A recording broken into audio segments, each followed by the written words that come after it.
Good morning students. आज हम पढ़ेंगे हिंदी सेकंड में पाठ 14 विराम चिन्ह। अर्थ का अनर्थ होने से बचाए, कहाँ ठहरना कहाँ बोलना सिखाए। वाक्य को जो स्पष्ट बनाए वही तो विराम चिन्ह कहलाए। यानी जब हम जो कुछ ही पढ़ते हैं तो बीच बीच में रुकते हैं, तो उस समय जब जिन चिन्हों का प्रयोग होता है उसे हम कहते हैं विराम चिन्ह। और विराम का अर्थ होता है रुकना या ठहरना। आगे पढ़ते हैं। दुबई शहर अपनी ऊंची ऊंची इमारतों के अलावा रेगिस्तान में होने वाली ऊँटों की दौड़ के लिए भी प्रसिद्ध है। यहाँ ऊँट दौड़ हो रही है। शेख अपने अपने ऊँटों को आगे निकलने के लिए प्रोत्साहित कर रहे हैं। शाबाश और तेज़ी से रुको मत, आगे बढ़ो। यहाँ दिए गए चित्र वर्णन को पढ़ते समय क्या तुम्हें किसी भी वाक्य का स्पष्ट अर्थ पता चल रहा है? नहीं ना। अब हमने यहाँ जगह जगह कुछ चिन्ह लगा दिए हैं, इसे फिर से पढ़ो। यानी ऊपर तो आप चित्र का वर्णन किया गया था, तो उसमें चिन्ह कोई सा भी चिन्ह नहीं लग रहा है। अब वही नीचे आपको दिया गया है, उसमें जगह जगह चिन्ह लगाए हुए हैं, जिससे हमें इसका अर्थ साफ पता लग रहा है कि कौन क्या कर रहा है और क्या बोल रहा है। दुबई शहर अपनी ऊंची ऊंची इमारतों के अलावा रेगिस्तान में होने वाली ऊँटों की दौड़ के लिए भी प्रसिद्ध है। यहाँ ऊँट दौड़ हो रही है। शेख अपने अपने ऊँटों को आगे निकलने के लिए प्रोत्साहित कर रहे हैं। शाबाश और तेज़ी से रुको मत, आगे बढ़ो। लिखते समय जो रंगीन चिन्ह प्रयोग किए गए हैं उनसे वाक्य स्पष्ट रूप से समझ आ रहा है। यह विशेष चिन्ह ही विराम चिन्ह कहलाते हैं। विराम चिन्ह का अर्थ होता है ठहरने या रुकने का संकेत देने वाले चिन्ह। यानी हम कुछ भी पढ़ते हैं, कहानी पढ़ते हैं, कविता पढ़ते हैं, तो उसमें कुछ चिन्हों का प्रयोग होता है। वो चिन्ह ही हमें साफ अर्थ स्पष्ट बताते हैं। वाक्यों को बोलते व लिखते समय रुकने का संकेत करने वाले चिन्हों को विराम चिन्ह कहते हैं। विराम चिन्ह वाक्यों में कब, कहाँ और कितना रुकना बताते हैं। इनके प्रयोग से वाक्यों का सही व स्पष्ट अर्थ पता चलता है। हिंदी में प्रयोग होने वाले कुछ प्रमुख विराम चिन्ह इस प्रकार हैं। सबसे पहले है पूर्ण विराम। पूर्ण विराम का मतलब है पूरी तरह रुकना। वाक्य की समाप्ति पर इसका प्रयोग किया जाता है। प्रश्नसूचक वाक्यों को छोड़कर अन्य सभी वाक्यों के अंत में इसे लगाया जाता है। यानी प्रश्न चिन्ह अलग होता है। बाकी आप बात अपनी कह देते हैं, तब इसी के बाद जो चिन्ह लगता है उसे हम कहते हैं पूर्ण विराम। जैसा आपको देख रहे हैं, पूर्ण विराम के बाद कोष्टक में दिया हुआ है चिन्ह। फिर दूसरा आता है अर्धविराम। अर्धविराम जिसे हम बोलते हैं कॉमा का चिन्ह। वाक्य में थोड़ी देर रुकने के लिए निम्नलिखित स्थितियों में अल्प विराम लगाया जाता है। पहले है एक जैसे शब्दों को अलग करने के लिए।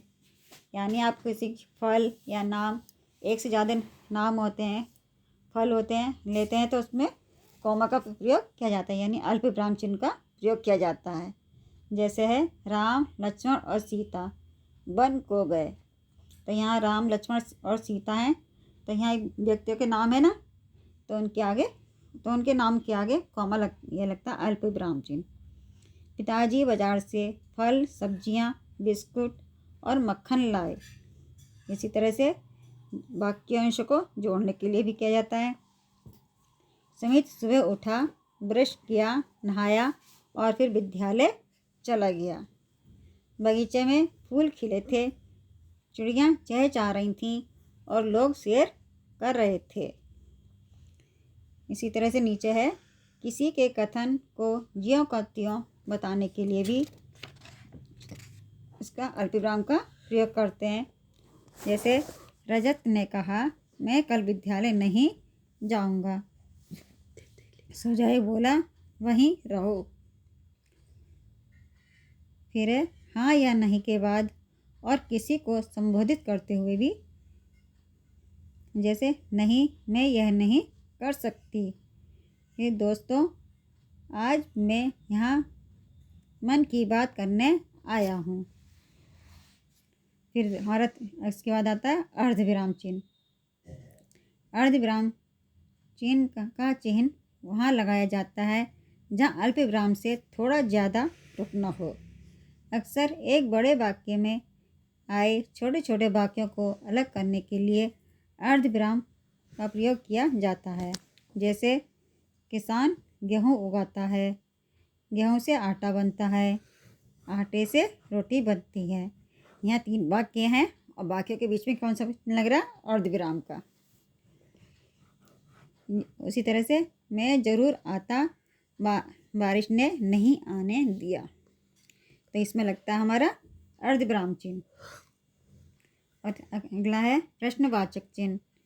प्रश्न पूछने वाले वाक्यों में प्रश्नवाचक चिन्ह का प्रयोग किया जाता है। इसे वाक्य के अंत में लगाया जाता है। जैसे आप कब आए? क्या हम मैच जीतेंगे?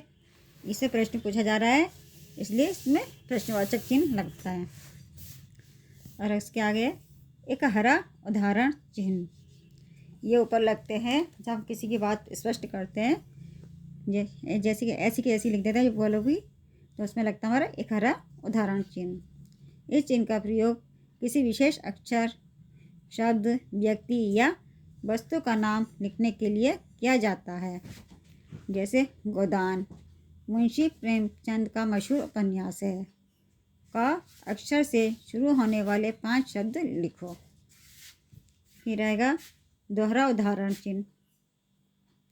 जैसा आप देख रहे हैं किताब में कैसा दोहरा उदाहरण चिन्ह, वक्ता के कथन को ज्यों का त्यों लिखने के लिए दोहरे उदाहरण चिन्ह का प्रयोग किया जाता है। इससे पहले हमेशा अल्पविराम का चिन्ह का लगाया जाता है। जैसे डॉक्टर कलाम ने कहा था, सपने देखो और उन्हें पूरा करो। दूसरा है, पिताजी कहा करते थे, यदि तुम समय बर्बाद करोगे तो समय तुम्हें बर्बाद कर देगा। फिर है विस्मयादि बोधक चिन्ह। हर्ष, शोक, आश्चर्य, घृणा, खुशी, दुख आदि भावों को प्रकट करने वाले शब्दों के बाद विस्मय आदि बोधक चिन्ह का प्रयोग किया जाता है। जैसे हे प्रभु रक्षा करो, शाबाश तुमने कर दिखाया। फिर इसके बाद आता है योजक चिन्ह। 2 शब्दों को जोड़ने के लिए व तुलना वाले शब्दों में उनके बीच में योजक चिन्ह का प्रयोग किया जाता है। जैसे पढ़ना लिखना जीवन का अंग है, वह तिनके सा पतला है। फिर है कोष्टक चिन्ह। किसी शब्द या पद का अर्थ या विकल्प बताने के लिए कोष्टक का प्रयोग किया जाता है। जब आप किसी बात को स्पष्ट करते हो तो उसमें कोष्टक का चिन्ह लगाया जाता है। जैसे सोना का विपरीत उल्टा, अर्थ जागना होता है। आजकल सब्जियां, आलू, टमाटर आदि बहुत महंगी हो गई हैं। फिर अगला है लाघव चिन्ह। शब्दों का संक्षिप्त रूप लिखने के लिए लाघव चिन्ह का प्रयोग करते हैं। जैसे प्रोफेसर, तो हमने प्रोफेसर पूरा न लिख के प्रो लिख देते हैं, फिर उसके आगे लाघव चिन्ह लग जाता है। इसी तरह से डॉक्टर, प्रश्न।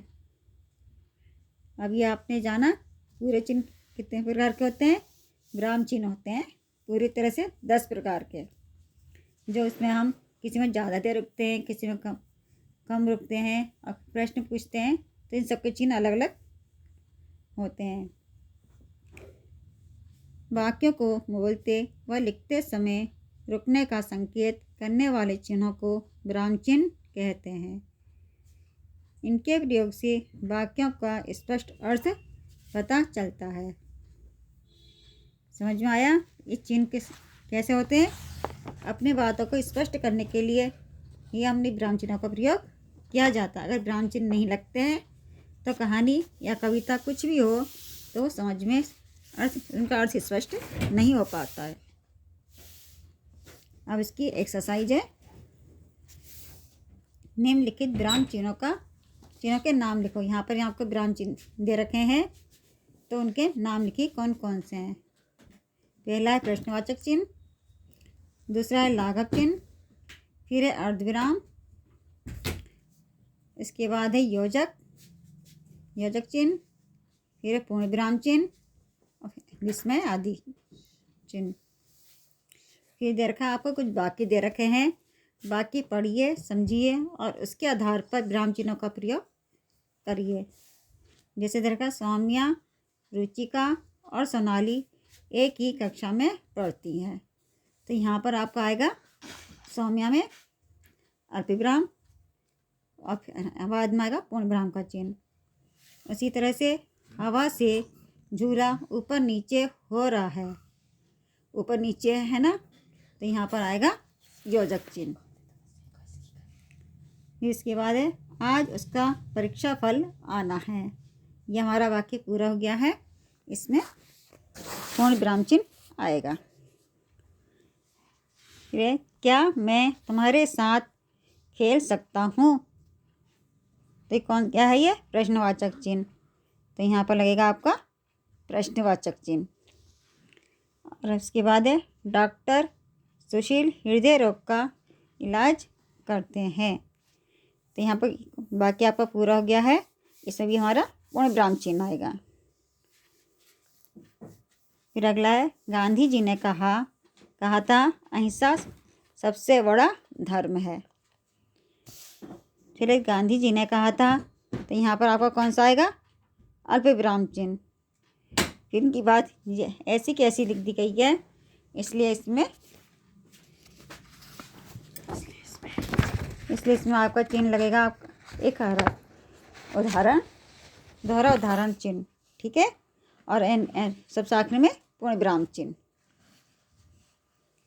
अब है रिक्त स्थान भरिए। पूर्ण विराम का प्रयोग वाक्य के अंत में किया जाता है। और दूसरा आएगा विस्मय आदि बोधक चिन्ह, विस्मय प्रकट करने वाले शब्दों के बाद लगाया जाता है। इसके बाद है आगे वाक्यांश को जोड़ने के लिए उनके बीच में अल्प विराम लगाते हैं। अगला प्रश्न पूछने वाले वाक्यों के अंत में प्रश्नवाचक चिन्ह लगाते हैं। अगला आएगा विशेष नामों को दिखाने के लिए एक हरा उदाहरण चिन्ह लगाते हैं। इसके बाद एक बड़े वाक्य में आए छोटे छोटे वाक्यों को अर्धविराम से जोड़ते हैं। फिर वक्ता के कथन को ज्यों का त्यों लिखने के लिए दोहरा उदाहरण चिन्ह लगाते हैं। इसके बाद शब्द युग्म में योजक चिन्ह लगाते हैं। अगला है लाघव चिन्ह शब्द का संक्षिप्त रूप दिखाता है। फिर किसी शब्द का विकल्प या अर्थ बताने के लिए कोष्टक लगाते हैं, ठीक है। यानी ये आपके रिक्त स्थान भी हो गए जिसमें कि आपको परिभाषा पता का ज्ञान हो गया है।